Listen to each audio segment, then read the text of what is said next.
ஒரு சின்ன பிரேக் அப்புறம் மீண்டும் பாஸ்டர் கிரேஸ்ஃபுல் ரிலேஷன்ஷிப் பாட்காஸ்ட் வழியாக உங்களை சந்திக்கிறது எனக்கு ஒரு பெரிய சந்தோஷம். இந்த ரிலேஷன்ஷிப் பாட்காஸ்ட்டில் எப்படி ஒரு ஆரோக்கியமான தனிநபராக இருக்கிறது, எப்படி திருமணத்துக்காக தயாராகிறது, எப்படி வாழ்க்கை துணையை தெரிந்து கொள்வது, எப்படி திருமணத்தை நடத்துறது, திருமண வாழ்க்கையை எப்படி நம்ம நடத்துறது, இது எல்லாவற்றையும் ஆண்டவருடைய வார்த்தையில் நம்ம கற்றுக்கிட்டு வரோம். நிறைய பேர் ஆசீர்வதிக்கப்பட்டுருக்கிறீங்க, உங்கள் டெஸ்டிமனிஸ் அனுப்பிட்டுருக்கிறீங்க. எங்களுக்கு அதை படிக்கிறதும் அதை தெரிஞ்சுக்கிறது பெரிய ஆனந்தமாக இருக்குது. இன்னும் நிறைய பேருக்கு ஷேர் பண்ணுங்கள், அவங்களும் ஆசீர்வதிக்கப்படட்டும். இந்த எபிசோட் உங்களுடைய திருமணத்துக்கு ஒரு பெரிய ஆசீர்வாதமாக இருக்க போகுது. திருமண வாழ்க்கையில் மிக முக்கியமான ஒரு விஷயம் அன்பு. அன்புனா என்ன அப்படின்னு ஒரு சில நாட்களாக திரும்ப ஒரு டெஃபினேஷன் நான் கொண்டு வந்துட்டுருக்கிறேன். அது டாக்டர் மைல்ஸ் முன்ரோ அவர்கள் கொடுத்துருக்கிற அந்த definition. Love is promising to meet the needs of the loved one consistently, sacrificially and expecting nothing in return அப்படின்னு சொன்னார். அன்புனா என்னது? நம்ம யாரை நேசிக்கிறோமோ அவங்க தேவைகளை தொடர்ந்து தியாக மனப்பான்மையோட எதையுமே திருப்பி எதிர்பார்க்காம நம்ம சந்திக்கிறோம் இல்லையா? அந்த சந்திக்கிறோன்னு ஒரு வாக்குறுதியை கொடுத்து நம்ம வாழ்க்கையை அதுக்கு ஏற்ற மாதிரி நம்ம கமிட் பண்ணுறோம் இல்லையா? அதுதான் அன்பு. அப்போ அன்புன்ன உடனே வெறும் ஒரு ஃபீலிங்கு, ஒரு இமோஷனு அப்படின்னு மட்டும் இந்த உலகம் காமிச்சிட்டு இருக்கும்போது ரொம்ப தெளிவாக நம்ம பார்க்க முடியுது. அன்புன்றது ஒரு சாய்ஸ். ஒருத்தரை நேசிக்கின்றது ஒரு சாய்ஸ். உங்கள் கணவரை, உங்கள் மனைவியை நீங்கள் நேசிக்கணும் அப்படின்றது நீங்கள் எடுக்க வேண்டிய ஒரு தீர்மானம். அந்த தீர்மானம் எதுக்கு சம்மந்தப்பட்டது? அவங்க தேவைகளை அறிந்து சந்திப்பதுக்கு சம்மந்தப்பட்டது. இதுக்கு ரிலேட்டடாக வேதத்தில் ஒரு வசனம் இருக்குது பாருங்க. 1 கொரிந்தியர் 13 அதிகாரம் அன்பு பற்றின நிறையா விஷயங்களை கற்றுக்கக்கூடிய ஒரு அதிகாரம். அதில் 5ஆம் வசனத்தில் நம்ம படிக்கிறோம், love is not self seeking. அன்பு தற்பொழிவை நாடாது. செல்ஃப் சீக்கிங்னு அர்த்தம், என் தேவைகள் சந்திக்கப்படணும், எனக்கு எது சௌகரியமோ அதுதான் நடக்கணும், எனக்கு ஏற்ற மாதிரி தான் நான் நடந்துக்குவேன், எல்லாரும் என்ன சந்திங்க, இல்லைனா என் மனைவி இல்லை என் கணவர் என் தேவையை சந்திக்கணும் அப்படின்ட்டு என் தேவையை மட்டும் நான் ஃபோக்கஸ் பண்ணிட்டு இருந்தேன்னா அது அன்புடைய குணாதிசயம் இல்லை. ஆனால் என்னுடைய வாழ்க்கை துணையுடைய தேவை என்ன, எப்படி நான் அதை சந்திக்க முடியும், அதுக்காக நான் என்னத்தை தியாகம் பண்ண முடியும், நான் என்ன பிரயாசப்படணும்னு நான் நோக்கமாக இருந்தேன்னா அதுதான் அன்பு. Love is not self seeking. அப்போ என்னுடைய தேவைகள் சந்திக்கப்படுதுன்ற விஷயத்தை மட்டும் நான் செஞ்சேன்னா அப்போ நான் தற்பொழிவை நாடுகிறேன். I am not truly in love with my spouse, I am only in love with my own self. ஆனால் எப்போ என் வாழ்க்கை துணையின் தேவையை அறிந்து அதை சந்திக்கணும்னு சொல்லி நான் இறங்குறேனோ அங்கே தான் அன்பு வெளிப்படுது. அப்போ அன்புன உடனே தேவைகளை அறிந்து கொள்வது, தேவைகளை சந்திக்கிறது. இப்போது ஒரு சில எபிசோட்ஸாகவே குறிப்பிட்ட தேவைகளை விசேஷத்த எபிசோடு டெடிகேட் பண்ணி அதை உங்களுக்கு நான் டீச் பண்ணியிருக்கிறேன். நீங்கள் ஆசீர்வதிக்கப்பட்டிருக்கிறீங்கன்னு சொல்லி நான் நம்புகிறேன். நீங்கள் அதை திரும்பியும் போய் நீங்கள் கேட்டு அதிலிருந்து கிளாரிட்டியை நீங்கள் பெற்றுக்கொள்ளலாம். ஆனால் இந்த எபிசோடில் எப்படி கணவன் மனைவி இவங்க 2 பேருடைய தேவைகளும் இணை தொடர்புடையது அப்படின்றத பற்றி பார்க்க போகிறோம். அதில் 4 இணை தொடர்புடைய தேவைகளை பற்றி உங்ககிட்ட நான் பேச போகிறேன். 4 correlated needs between the husband and the wife. மேட்சிங்காக இருக்க போது இவருக்கு ஒரு தேவை எக்ஸாக்டாக அவங்களுக்கு ஒரு தேவை மேட்ச் ஆக போகுது. அந்த மாதிரி ஒரு 4 ஜோடிகளை உங்களுக்கு நான் காமிக்க போகிறேன். இந்த ஒவ்வொரு ட்ரூத்தையுமே, இந்த ஒவ்வொரு தேவையுமே ஸ்பெசிஃபிக் எபிசோடில் நான் கம்ப்ளீட்டாக டீல் பண்ணியிருக்கிறேன். ஆனால் இன்றைக்கி அதை சம்மரைஸ் பண்ண போகிறோம். எப்படி இந்த அனைத்து தேவைகளும் கோரிலேட்டடாக இருக்குது அப்படின்றத உங்களுக்கு நான் காமிக்கிறேன். So 4 correlated needs between the husband and the wife. 4 இணை தொடர்புடைய தேவைகள். முதலாவது இணை தொடர்புடைய தேவை அன்பும் கனமும், லவ் அண்ட் ரெஸ்பெக்ட். எபேசியர் 5ஆம் அதிகாரம் 33ஆம் வசனத்தில் நம்ம படிக்கிறோம், ஒவ்வொருத்தரும் தன்னுடைய மனைவியை நேசிக்கணும். அப்புறம் சொல்கிறாரு, மனைவிமார்கள் உங்கள் கணவர்களுக்கு கனம் செலுத்துங்க, மரியாதை கொடுங்க அப்படின்ற விஷயத்தை அப்போஸ்தலர் பவுல் மென்ஷன் பண்ணியிருப்பார். 2 தேவைகள், இந்த 2 தேவைகளும் ஒன்னோட ஒன்று இணைஞ்சது. இது இணை தொடர்புடையது. It's related to each other. இந்த ஆணுக்கு எப்படி இந்த தேவை இருக்குதோ அதே அளவுக்கு பெண்ணுக்கு இந்த தேவை இருக்குது. அதான் அவர் காமிக்கிறார். முதல் தேவை என்னன்னு படிக்க முடியும் பாருங்க வசனத்தில். அவர் சொல்றார், கணவர்கள் உங்கள் மனைவி மேலே அன்பு கூறுங்கள் அப்படின்றார். ஆனால் மனைவிகள்கிட்ட அன்பு கூறுங்கள்னு சொல்லலை. அப்படி சொல்லியிருந்தா அது கரெக்டாக இருந்திருக்கும்ன்ற மர்த்தனை தோணுது. கணவன் மனைவியை நேசிங்க, மனைவி கணவரை நேசிங்கன்னா அது போயிடுச்சு, அது அப்படியே அறமாக முச்சலாம். ஆனால் அப்படி சொல்ல ஆண்டவர் என்ன பண்ணுறாருன்னா, கணவர் மனைவியை நேசிங்கன்றாரு. ஆனால் மனைவிமார்கள் உங்கள் கணவர்கள் மேலே கனம் செலுத்துங்கள்றார். Reverence your husband, honour your husband. அப்போ முதல் கோரிலேட்டட் நீட் அங்கேயே நம்மளுக்கு கிடச்சிருச்சு. ஒரு பெண்ணுக்கு அன்பு தேவை, ஒரு ஆணுக்கு மரியாதை தேவை. ஒரு பெண்ணுக்கு அன்புன்றது அவங்களுடைய எரிபொருள், அவங்களுடைய ஃபியூல். அது இல்லாமல் அவங்களால வாழ முடியாது, அது இல்லாமல் அவங்களால நிறைவாக வாழ முடியாது. ஒரு பெண் நல்லா செயல்படணுன்னா, ஆரோக்கியமாக வாழணுன்னா அவங்க கணவர் அவங்கள ரொம்ப அதிகமாக நேசிக்கணும். அன்பு செலுத்துறது மிக முக்கியமான விஷயம். என்னுடைய முதல் ப்ரீமேரிட்டல் கவுன்சிலிங் என்னுடைய பாஸ்டர்கிட்ட போகும்போது பாஸ்டர் என்னை பார்த்து சொன்ன விஷயம் இதுதான். மனைவியை நல்லா பார்த்துக்க கிரேஸ்வின், வேற என்ன உனக்கு நான் கவுன்சிலிங் கொடுக்கணும் அப்படின்னு கேட்டார். ஆக்சுவலாக முழு கவுன்சிலிங் செஷனே ஒரே ஒரு லைனில் அவர் கொடுத்தாரு பாருங்க, நேசிக்க கற்றுக்கவும், மனைவியை நல்லா பார்த்துக்க. அப்போது மனைவியுடைய மிக முக்கியமான தேவை அன்பு, அதுக்கு ஈக்குவலாக கணவருடைய மிக முக்கியமான தேவை ரெஸ்பெக்ட். அதை நம்ம மறந்துடக்கூடாது. ரெஸ்பெக்ட், இந்த ரெண்டு தேவைகளும் ரிலேட்டட். பாருங்க, மனைவிமார்களுக்கு அன்புன்றது வேணுன்றது மட்டும் இல்லை, அது ஆசைப்படுறாங்க, எப்போ பார்த்தாலும் நேசிக்கணுன்றாங்க, நிறைய டைம் ஐ லவ் யூ சொல்கிறாங்க. லாஸ்ட்டாக எப்போ லவ் யூ சொன்னேன் அப்படின்னு கேட்குறாங்க. நான் லவ் பண்ணலன்னா கட்டியிருந்துருப்பேனா பதர், நான் இப்போ 15 வருஷத்துக்கு அப்புறம் கேட்குறா பதர், ஏன் சொல்ல மாட்டேங்கிறீங்க நீங்கன்ட்டு. இப்போது இது என்னது, அவங்களுடைய தேவை, மிக முக்கியமான தேவை. அப்போ அந்த தேவையை சந்திக்க கற்றுக்கணும். ஒரு ஆணுக்கு மனைவி எப்போ பார்த்தாலும் ஐ லவ் யூன்னு சொல்கிறது தேவைப்படுறதில்ல. சரி, ஆணுடைய தேவைகள் வேறு மாதிரி. ஆனால் இவருக்கு இந்த தேவை இல்லாததுனால மனைவிக்கு அந்த தேவையில்லைன்னு நினச்சிடக்கூடாது.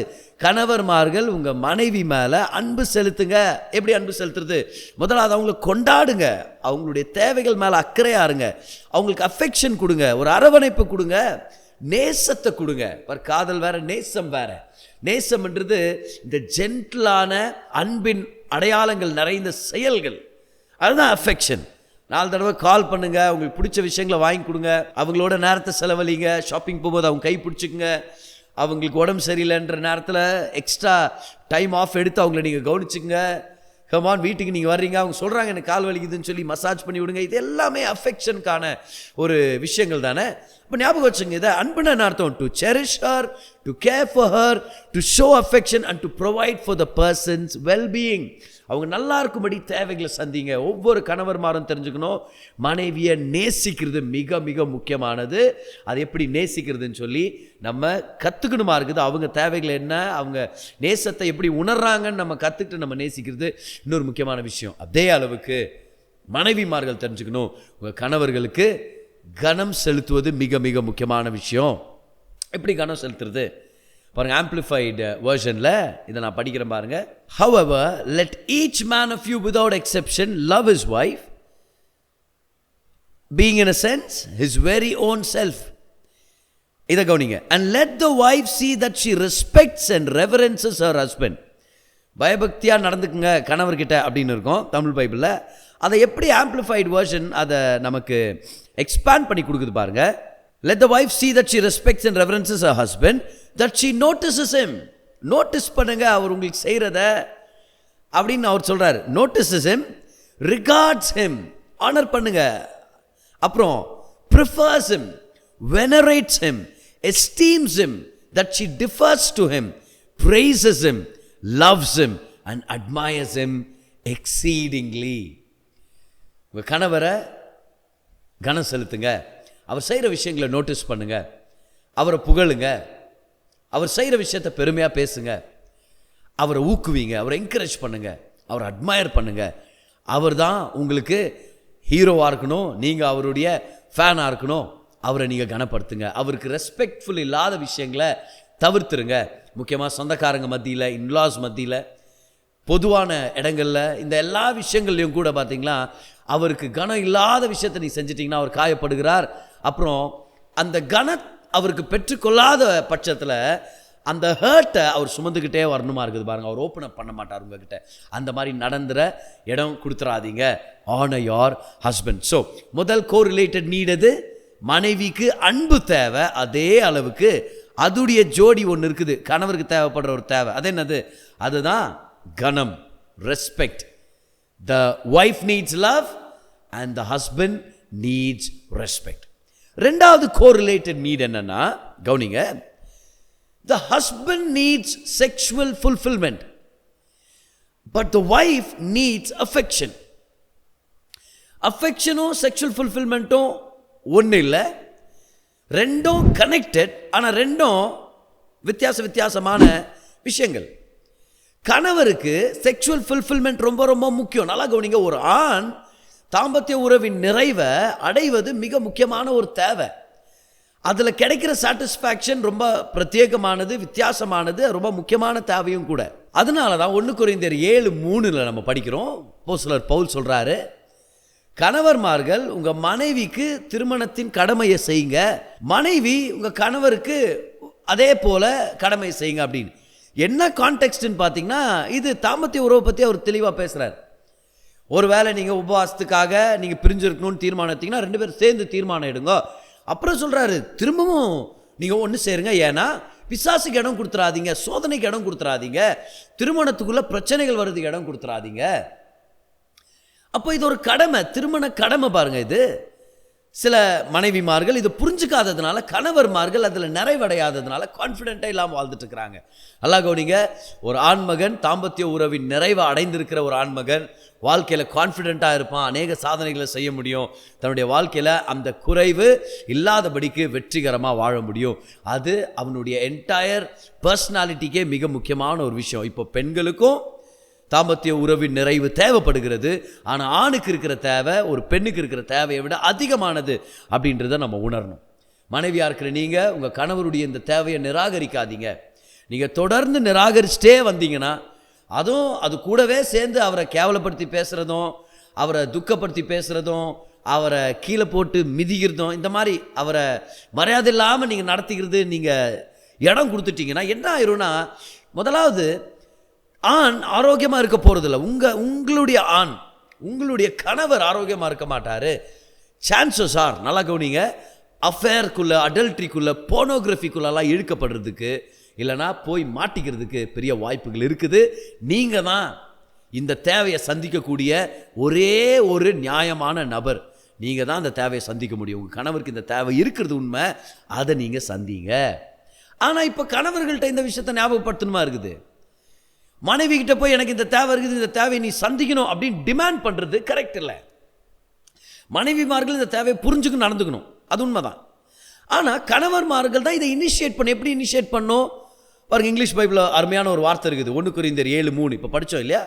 அதில் let the husband render to his wife the affection அப்படின்னு போட்டிருக்குது. ஏன்னா, ரெடியாக இருக்கிறீங்களா? 2வது கோரிலேட்டட் நீட், இணை தொடர்பான தேவை. நம்பர் 2 இதுதான்.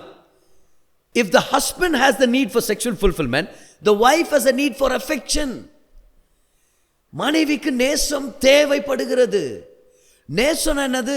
அவங்க கிட்ட பேசுகிற விதம், அவங்க கிட்ட நடந்துக்கிற விதம், அவங்கள கவனிச்சுக்கிற விதம், அவங்க மேலே அக்கறையாக இருக்கிற விதம், அவங்களுடைய சிறு சிறு தேவைகள் மேலே எண்ணமாக இருந்து அந்த தேவைகளை சந்திக்கிறதுக்காக நீங்கள் பிரயாசப்படுற விதம், நீங்கள் அவங்க உடம்பு சரியில்லாத போது லீவ் எடுக்கிறதா இருக்கலாம், பெர்மிஷன் போட்டு வர்றதா இருக்கலாம், அவங்களுக்காக சாக்ரிஃபைஸ் பண்ணுற விஷயமா இருக்கலாம், அவங்களுடைய கைகளை பிடிச்சிட்டு நீங்கள் ஷாப்பிங் போகிறதா இருக்கலாம், வீட்டுக்கு வந்த உடனே முதல்ல அவங்கக்கிட்ட வந்து அன்பாக சந்தோஷமாக இனிமையாக பேசுகிறதா இருக்கலாம். இது எல்லாமே தான் affection. The wife needs affection. நல்லா கவனிங்க, ஒரு ஆணுக்கு தாம்பத்திய உறவின் நிறைவு எவ்வளோ தேவையோ அதே அளவுக்கு ஒரு மனைவிக்கு அஃபெக்ஷன் தேவை. ஆக்சுவலாக அஃபெக்ஷன் தான் முதல். கணவர் மனைவிக்கு அஃபெக்ஷன் கொடுத்தாதான் மனைவி தாம்பத்திய உறவுக்காக தன்னை ஆயத்தப்படுத்தி தன்னை முழுமையாக அர்ப்பணிக்க முடியும். அநேக கணவர்கள் அஃபெக்ஷனை கொடுக்கறதில்ல, அப்புறம் கம்ப்ளைண்ட் பண்ணுறது, மனைவியுடைய தேவைகளை சந்திக்கிறதில்ல, மனைவி மேலே பெரிய அன்பு செலுத்துறதில்ல. ஆனால் அந்த தேவையின் அந்த நேரம் வரும்போது மனைவி தேவை சந்திக்க மாட்டேங்கிறாங்க, அவங்க என்கிட்ட நெருக்கமாக இருக்க மாட்டேங்கிறாங்க, கிட்ட போனாலே என்னை தள்ளி விட்றா, இப்படியெல்லாம் கம்ப்ளைண்ட் பண்ண இருக்குது. கணவர் தான் இனிஷியேட் பண்ணும். You initiate affection, you invest affection in your wife, and when there is a need, I'm telling you, your wife will be readily available to meet your sexual need. அவங்களுக்கு affection தேவை. affection அப்படின்ற என்வாயர்மெண்ட்டில் தான் திருமணம் வளர முடியும். நேசத்தின் சூழலில் தான் திருமணம் வளர்ச்சி அடைய முடியும். இதை நீங்கள் நோட் பண்ணி வச்சுக்கிட்டிங்கனாலே ரொம்ப நல்லாயிருக்கும் பாருங்கள். Giving affection to a woman, your woman is very important. அது எப்படின்னு சொல்லி நீங்கள் கற்றுக்குங்க, அவங்கக்கிட்ட கேளுங்க, தெரிஞ்சுக்குங்க, அவங்களோட பழகும் போது நீங்கள் புரிஞ்சுக்க முடியும் அஃபெக்ஷன்னா என்ன அப்படின்னு சொல்லி. இந்த அஃபெக்ஷனை நீங்கள் கொடுத்தீங்கன்னா உங்கள் தாம்பத்திய வாழ்க்கை நிறைவு சந்திக்கப்படுது. பட் நீதிமொழிகள் 5ஆம் அதிகாரம் 15ஆம் வசனத்துலேருந்து 18ஆம் வசனத்து வரைக்கும் நம்ம படிக்கும்போது ஆணுடைய செக்ஷுவல் நேச்சரை தேவன் ஒரு ஊற்றுக்கு தொடர்பு வச்சு பேசுகிறார். ஆனால் ஒரு பெண்ணுடைய செக்ஷுவல் நேச்சரை தேவன் ஒரு கிணற்றுக்கு சம்மந்தப்படுத்தி பேசுகிறார். டிஃப்ரென்ஸ் பாருங்க. ஒரு ஆண் ஃபவுண்டன் மாதிரி ஊற்று, ஆனால் ஒரு பெண் கிணற்றை போல தண்ணீர் ஆழத்தில் இருக்குது. அதை ஒரு பக்கெட்டை விட்டு ஒரு பாத்திரத்தை விட்டு அது மேலே நம்ம இறக்கணுமா இருக்குது. நல்லா கவனிங்க. செக்ஷுவல் நேச்சர் ஆணுக்கும் பெண்ணுக்கும் வித்தியாசமானது. ஒரு ஆண் ஃபவுண்டனை போல சீக்கிரமாக ரெடியாக இருக்க முடியும், சீக்கிரமாக உச்சக்கட்டத்தை அடைய முடியும், சீக்கிரமாகவே அவங்க ஆயத்தமாக இருக்க முடியும். ஒரு சில மனைவிமார்கள் சொல்கிறாங்க, அவர் எப்போவுமே ரெடியாக இருக்கிறார் பிரதர், அந்த விஷயத்துக்கு எப்போவுமே வேணும்னு கேட்குறாரு, அவருக்காக ப்ரேயர் பண்ணுங்க. என்ன ப்ரேயர் பண்ணுறது? அது ஒரு ஆணுடைய குணாதிசயம், அப்படி தான் இருக்கிறார். அதுக்குன்னு அவர் ஒரு காட்டு மிராண்டித்தனமாக நடந்துக்கணும், ஃபோர்ஸ்ஃபுல்லாக நடந்துக்கணும்னு நான் சொல்ல வரல. இது ஒரு லெஜிட்டிமேட் நீட் அது. ஆனால் ஒரு ஆணுடைய செக்ஷுவல் நேச்சர் ஒரு ஃபவுண்டனை போல ஆல்வேஸ் ரெடி. ஆனால் ஒரு பெண்ணுடைய செக்ஷுவல் நேச்சர் கிணற்றை போல ஆழத்தில் இருக்குது தண்ணீர், அதை மேலே கொண்டு வர கற்றுக்கணும். அப்படின்னா இந்த ஆண் தன்னுடைய மனைவியோட தாம்பத்திய உறவை அனுபவிக்கிறதுக்கும் உச்சக்கட்டத்தை 2 பேரும் அடைவதற்கு ஆண் வேற மாதிரி செயல்படணுமா இருக்குது மனைவி கிட்ட. அப்படின்னா ஒவ்வொரு நாளும் மனைவி மேலே அக்கறையாக இருக்கிறதுனால அவங்களுடைய தேவைகளை சந்தித்து அவங்கள ஆசையாக அன்பாக கவனிச்சுக்கிறதுனால அந்த ஆழத்தில் இருக்கிற கிணற்றின் தண்ணீரை அவர் மேலே கொண்டு வந்துட்டு இருக்கிறாரு. அப்போ அவருடைய தாம்பத்திய நிறைவின் தேவையும் அதே அஃபெக்ஷனில் சந்திக்கப்படுது.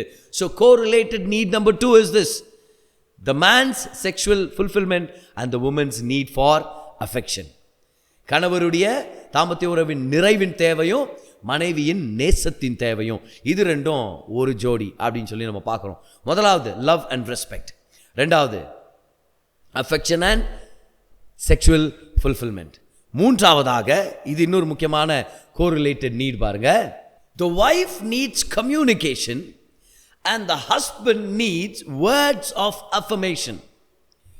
மனைவிமார்களுக்கு பேச்சுவார்த்தை தேவை, நிறைய பேசணும்னு ஆசைப்படுறாங்க, அவங்க பேசுகிறத நிறைய பேர் கவனிக்கணும்னு ஆசைப்படுறாங்க, அவங்க கணவர் கவனிக்கணும்னு ரொம்ப விருப்பப்படுறாங்க, கணவரும் அவங்கக்கிட்ட நிறையா பேசணும்னு விருப்பப்படுறாங்க. இது ஒரு முக்கியமான தேவை.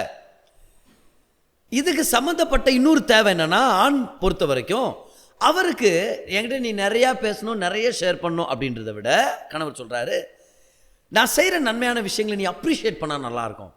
என்னை பார்த்து நீங்கள் சூப்பராக நடத்துகிறீங்க, குடும்பத்தை நல்லா வேலை செய்கிறீங்க, எவ்வளோ பொறுப்பாக கவனிச்சுக்கிறீங்க, கடுமையாக உழைக்கிறீங்க, தேங்க்யூ, உங்களை நினச்சா எனக்கு ரொம்ப பெருமையாக இருக்குது, உங்களை மாதிரி யாரும் இல்லை, நீங்கள் தான் உலகத்திலே சிறந்த குடும்ப தலைவர். இப்படி பேசுகிற விஷயங்கள் அவரை ஊக்குவிக்குது. இது அவருக்கு ஒரு மிகப்பெரிய தேவையாக இருக்குது.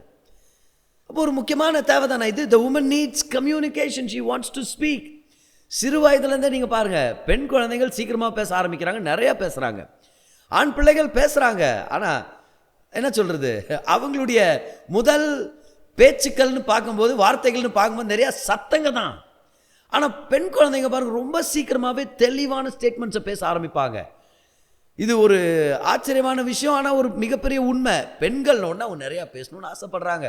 ஒரு ரொம்ப ஃபேமஸான ஸ்டாட்டிஸ்டிக் சொல்லுது, ஒரு பெண் 12 மணி நேரத்தில் 24,000 வார்த்தைகள் பேசக்கூடுமாம்பார். ஒரு ஆண் ஆனால் அப்படியே பாதி 12,000 வார்த்தைகள் தான் அவர் பேசுகிறாராம் ஆன் அன் ஆவரேஜ். இதை கணவர் ஒரு நாள் வீட்டில் சொல்லியிருந்துக்கிறார். என்னான்ட்டு தெரியுமாம்மா அவனுக்கு விஷயம், நீங்கள் பொண்ணுங்கள்லாம் 24,000 வார்த்தை பேசுகிறீங்களாம், ஆண்கள் நாங்கள் 12,000 வார்த்தை தான் பேசுகிறோன்னு. இப்போ மனைவி சொன்னாங்களாம், அது என்னத்துக்கு தெரியுமா, எதை சொன்னாலும் ஒரு தடவை உங்களுக்கு கேட்குறதில்ல, எல்லாத்தையும் 2 தடவை சொன்னால் தான் செய்கிறீங்க நீங்கள் அப்படின்னு. உடனே இவர் சொன்னாராம், என்னம்மா என்ன சொன்னேன் புரியல அப்படின்னாராம். அதை கூட 2 தடவை சொல்லணும் ஆயிடுச்சு பாரு. ஆனால் அது ஒரு விஷயம் தானே. பெண் நிறையா பேசணுன்னு ஆசைப்பட்றாங்க, நிறையா கேட்கணுன்னு ஆசைப்பட்றாங்க. ஏன்னா கம்யூனிகேஷன் அப்படின்றது அவங்களுடைய integral part of their personality. ரொம்ப முக்கியமான ஒரு பகுதி, அவங்களுடைய பர்சனாலிட்டியோட மிக முக்கியமான ஒரு பகுதி. ஒரு ஆணுக்கு வேர்ட்ஸ் ஆஃப் அஃபர்மேஷன் தேவை. உங்கள் கணவரை கடைசியாக எப்போ நீங்கள் என்கரேஜ் பண்ணீங்க, எப்போ அவரை பார்த்து ஐம் வெரி ப்ரௌட் ஆஃப் யூன்னு சொன்னீங்க, எப்போ அவருடைய சாதனைகளை நீங்கள் கொண்டாடினீங்க. உங்கள் கணவரை அடுத்தவங்களோட கம்பேர் பண்ணுறதை ஸ்டாப் பண்ணுங்கள். உங்கள் கணவர் செய்கிற விஷயங்களை, எடுக்கிற பிரயாசங்களை அப்படியே அவமானப்படுத்தி மட்டுப்படுத்தி பேசுகிறத நிப்பாட்டுங்க. ஆமாம் இவர் செஞ்சிட்டார், இவர் கிழிச்சிட்டாரு, இவர் பெருசாக சொன்னால் செஞ்சிருவாருமா, உங்கள் அப்பா பயங்கரம். அவரை சர்காஸ்டிக்காக பேசி அவரை கேவலப்படுத்துறதை நிப்பாட்டுங்க. அது நல்லா இல்லை, அது அவருடைய ஸ்பிரிட்டை உடைக்குது. இது அவரை துக்கப்படுத்துறது மட்டும் இல்லை, அவரை குவைட்டாக்கி விட்டுருது. அப்புறம் வந்து கேட்குறது, என் கணவர் பேசவே மாட்டேங்கிறார் என்கிட்டன்னு. இவர் பேச வாய் திறந்தாலே அவமானப்படுத்தி நிப்பாட்டிடுது அந்த அம்மா. சும்மா இருங்க, உங்களுக்கு என்ன தெரியும் அப்படின்ட்டு. அப்புறம் வந்து மேரேஜ் கவுன்சிலிங்கில் சொல்கிறது, இவர் வாய் திறந்து பேசவே மாட்டேங்கிறார் பதன். பேசினா தான் இந்த அம்மா அடிச்சு போட்டுருது வாயை. அப்புறம் பேசுறதுல நீ ஏன் கம்ப்ளைண்ட் பண்ணுறீங்க? Respect your man. He needs respect and don't compare your man with any one. எதிர் வீட்டு ஏகாம்பரம் பாரு நான் வாங்கி கொடுத்தான், பக்கத்து வீட்டு பாக்யராஜ் பாரு நான் என்ன செஞ்சான் பர்த்டேக்கு. இந்த மாதிரி பேசுறதை நிப்பாட்டிட்டு உங்கள் கணவர் எதில் கடுமையாக உழைச்சி உங்களை நல்லா கவனிச்சுக்கிறாரோ அதை அப்ரிஷியேட் பண்ணுங்கள், அதை வேல்யூ பண்ணுங்கள், அதை பெருமையாக பேசுங்க. அவருக்கு ரொம்ப ரொம்ப முக்கியமான தேவை. நல்லா கவனிங்க மனைவிமார்கள், உங்கள் கணவருக்கு நீங்கள் நம்பர் 1 ஃபேனாக இருக்கணும். என்னுடைய ஊழியத்தின் பாதையில், என்னுடைய வாழ்க்கையில் என்னுடைய நம்பர் 1 ஃபேன் என்னுடைய மனைவி. ஒவ்வொரு வாரமே பிரசங்கத்தை கேட்டு முடிச்சிட்ட பிறகு தவறாமல் என்கிட்ட ரொம்ப நல்லா இருந்துச்சு இன்றைக்கி மெசேஜ், நான் நிறையா நோட்ஸ் எடுத்துக்கிட்டேன், இன்றைக்கி ஆண்டவர் என்னோட பேசினார், ரொம்ப ஸ்ட்ராங்காக இருந்துச்சு message, this is one of my favourite messages, ரொம்ப சூப்பராக இருந்துச்சு. இந்த மாதிரி பல வார்த்தைகளை சொல்லி என்னை என்கரேஜ் பண்ணுறாங்க. அது என்னுடைய மிகப்பெரிய தேவையை சந்திக்குது. 3வது கோரிலேட்டட் நீட் இதுதான். மனைவிமார்களுக்கு பேச்சுவார்த்தை தேவைப்படுகிறது. they need communication, but husbands they need words of affirmation. நீங்கள் உங்கள் ஹஸ்பண்டை என்கரேஜ் பண்ணுங்கள், அந்த வார்த்தையை அவர் மறக்கவே மாட்டார். நீங்கள் என்கரேஜ் பண்ணாத பட்சத்தில் தான் என்ன ஆகிடுது, ஒரு ஸ்டாப் பண்ணிடுறார்.